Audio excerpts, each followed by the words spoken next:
Bonjour à toutes et à tous et bienvenue pour ce 10e épisode des Films du Grenier. Cette fois-ci, nous allons aborder 3 films d'un genre qui fut assez prédominant pendant presque une trentaine d'années. Je veux parler du genre post-apocalyptique. Alors c'est un genre qui est apparu à partir des années 50, dès évidemment le risque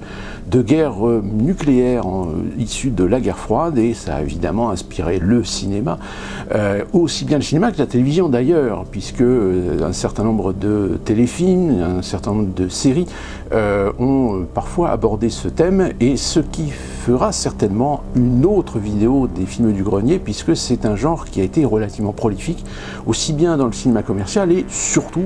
dans le cinéma indépendant, dans les films de série B. Mais tout de suite, on va voir 3 types de films post-apocalyptiques différents. C'est parti.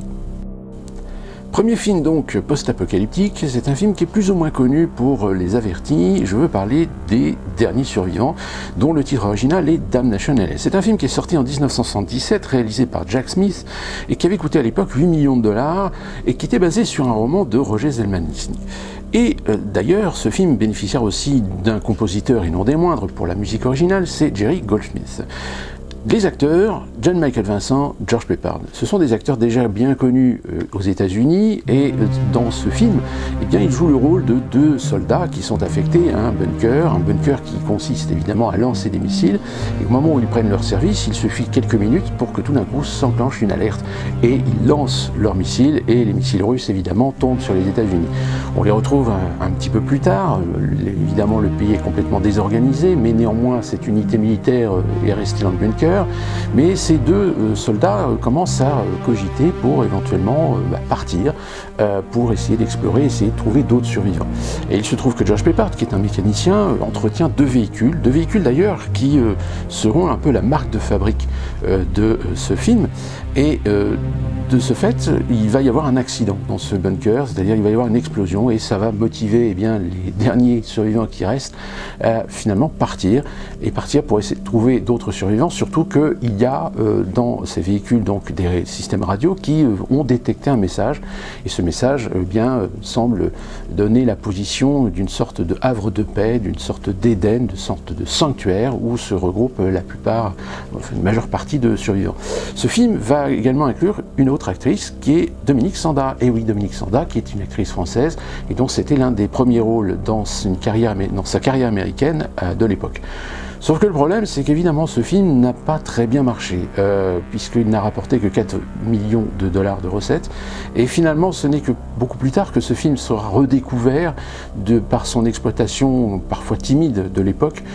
surtout par le marché de la vidéo. Si jamais vous n'avez jamais vu ce film, eh bien, je vous invite à le découvrir parce qu'il fait partie de ces films un peu classiques aujourd'hui, du genre post-apocalyptique, et surtout avec ces fameux véhicules dont je viens de vous parler, qui aujourd'hui sont entrés un petit peu dans le panthéon des véhicules du cinéma.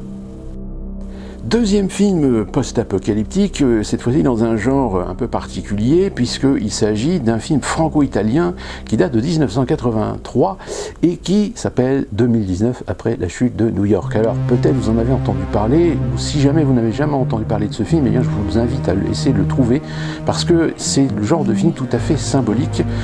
d'un genre post-apocalyptique qu'on pourrait appeler le genre spaghetti dans le genre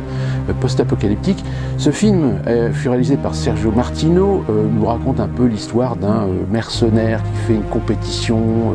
et qui finalement est recruté par le président des États-Unis, qui est réfugié quelque part dans le pôle Nord, dans l'Arctique, et qui propose un deal pour sauver l'espèce humaine, décide de confier cette mission à ce mercenaire, de retrouver une femme, la seule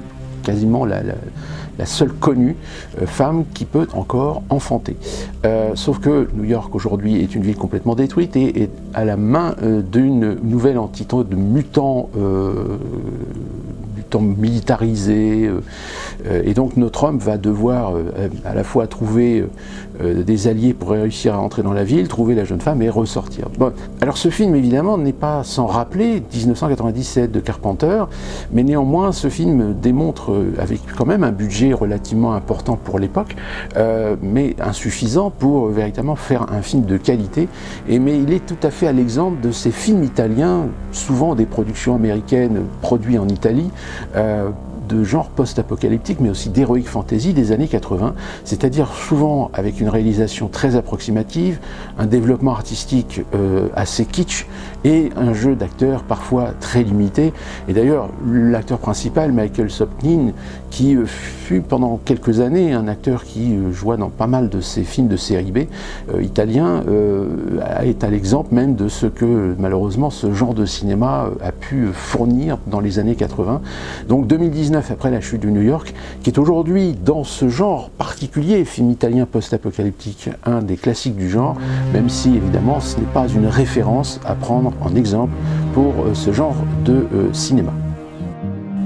Et enfin, troisième film post-apocalyptique dans un autre style, c'est un film réalisé par Ray Milland qui date de 1962, qui est en noir et blanc et qui s'appelle Panic in Year Zero. Eh bien, Panic in Year Zero, c'est un peu aujourd'hui un film de référence dans le genre post-apocalyptique, puisqu'en gros, c'est l'histoire d'une famille qui décide de rejoindre un autre membre de leur famille avec une caravane, et sur la route, eh bien, il se passe un événement, et au loin, qu'est-ce qu'on voit? Un champignon nucléaire. Et oui, les États-Unis sont attaqués, et ça va être panique à bord, et cette famille va essayer tout simplement de survivre dans une Amérique qui finalement, dans son aspect civilisationnel organisé, va finalement se désorganiser complètement et devenir une société où c'est chacun pour soi et Dieu pour tous. Le film, de ce fait, est, dans son fond, a inspiré un autre réalisateur qui est Michael Haneke, qui en 2003 s'est inspiré de ce film-là et de cette histoire pour réaliser son Time of the Wolf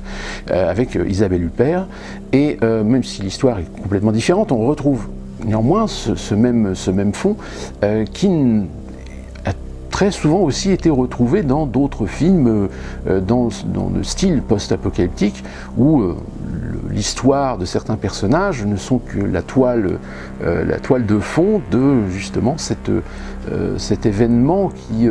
majeur qui va complètement déstabiliser un pays, déstabiliser une société, c'est-à-dire que là, déstructurer complètement même la société et pousser des individus finalement à revenir à un état primaire, à un état primitif, voire quasiment barbare. Donc Panic in Year Zero, si jamais vous ne l'avez jamais vu, je vous invite et vous incite à vous le procurer pour véritablement, cette fois-ci, parfaire votre culture cinématographique avec un film culte dans le domaine post-apocalyptique. Voilà 3 exemples de films post-apocalyptiques qui sont aujourd'hui plus ou moins des références. Certainement dans les films du grenier, on reviendra sur ce genre cinématographique avec d'autres films, d'autres exemples. On essaiera même de trouver des exemples dans d'autres pays que le cinéma américain ou le cinéma français. Et d'ici là, on se retrouve très prochainement pour de nouvelles aventures dans les films du grenier.